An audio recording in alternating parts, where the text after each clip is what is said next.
Саламатсыздарбы? Бул Асыл таштар сабагынын видео түшүндүрмөсү. Аны мен Гүлзат Газиева алып барам. Мурдагы жолу өздүгүн аныктоо сейилдөөсү сабагында балдар өздөрүнүн күчтүү жана алсыз сапаттарын аныкташкан эле. Бул сабакта балдар классташ курбулары менен өздөрүнүн эң негизги сапаттары жөнүндө ой бөлүшөт. Анда эмесе Асыл таштар сабагына көңүл бургула.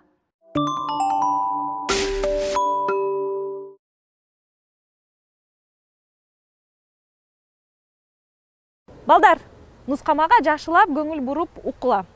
Мурдагы сабакта силер 5 суроого жооп берип, өзүңөрдүн жеке сапатыңарды талдадыңар эле.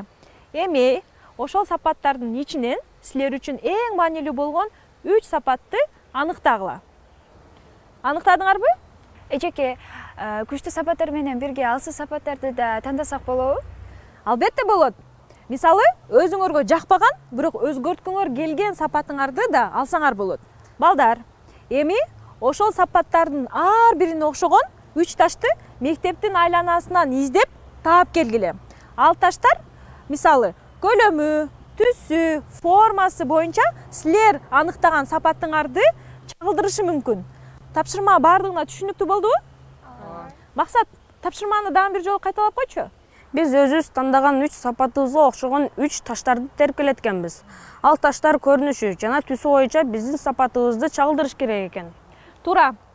Анда силерге 15 мүнөт убакыт берилди. Таштарды тергенден кийин кайра ушул аянтчага кайтып келгиле. Анда эмесе баргыла.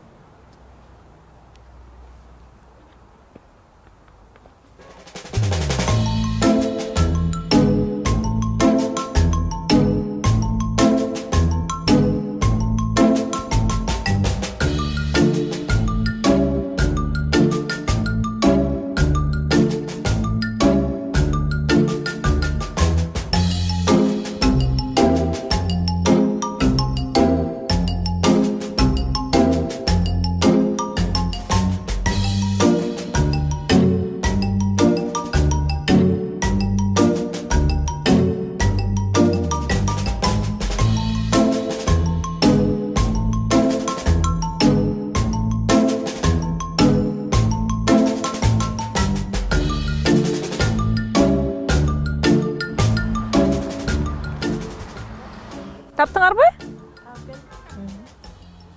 Балдар, силер өзүңөрдүн маанилүүдү эсептеген 3 сапатыңарга окшогон 3 таш таап келдиңер.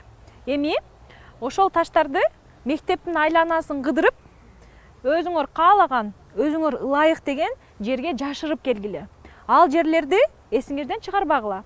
Кийинки сабакта таштарды жашырган жайларга кайра кайрылабыз. Балдар, барып бекиткиле эми таштарыңарды.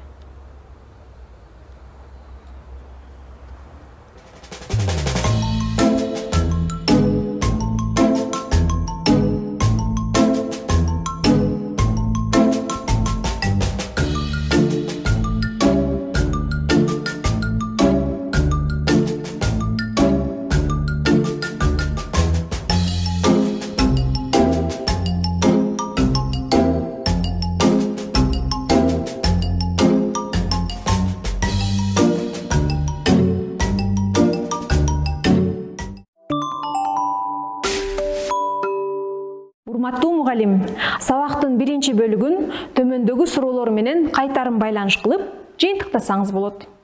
Өзүңдөгү 3 сапатты бөлүп көрсөтүүнүн мааниси эмнеде деп ойлойсуң? Ошол сапаттарга окшогон таштарды табуу сен үчүн кандай болду?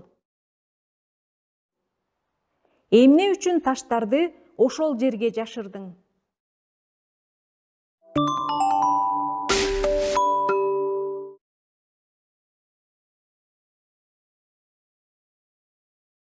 Балдар, мурдагы сабакта силер тандаган 3 сапатка окшош 3 ташты терип, өзүңөр каалаган жерге барып жашыргансыңар. Эми ошол 3 сапаттын ичинен силер үчүн эң маанилүү болгон бир сапатты аныктап, жаныңардагы окуучу макул болсо, айтып беришиңер керек. Силер тандаган сапатты чагылдырган таш кайсы жерге жашырылган болсо, ошол жерге шериңерди ээрчитип баргыла. Ташты кайра алып чыгуунун зарылдыгы жок. Болгону ал таш сапатыңарды кандайча чагылтып турганын жана эмне үчүн силер ошол жерге жашырганыңарды айтып бергиле. Андан кийин шериңердин таш каткан жерине да бар. Аны да уккула. Нускама түшүнүктүү болдубу? Ооба. Мен өзүмдүн алсыз сапатым жөнүндө айтып бергим келди. Мен аябай ишенчээкмин, башкаларды да өзүмдөй ойлойм. Кээде жоопкерчиликсиз адамдар менен мамиле кылганда ишенчээктигим жабыр тартып калат. Бул сапатымды мен бул ак жылмакай ташка салыштырдым.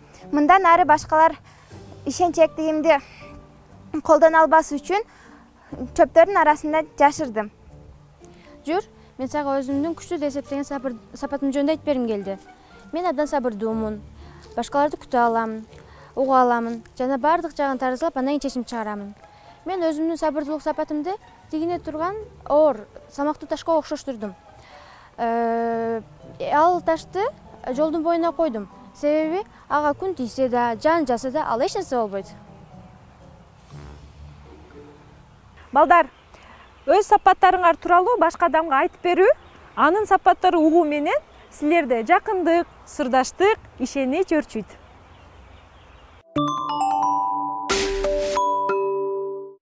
Урматтуу мугалим, асыл таштар сабагынын экинчи бөлүгүн төмөндөгү суроолор менен кайтарым байланыш кылып жыйынтыктасаңыз болот.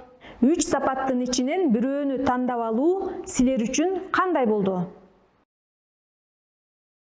Айтылган сапат менен таштын кандай байланыштары бар экен?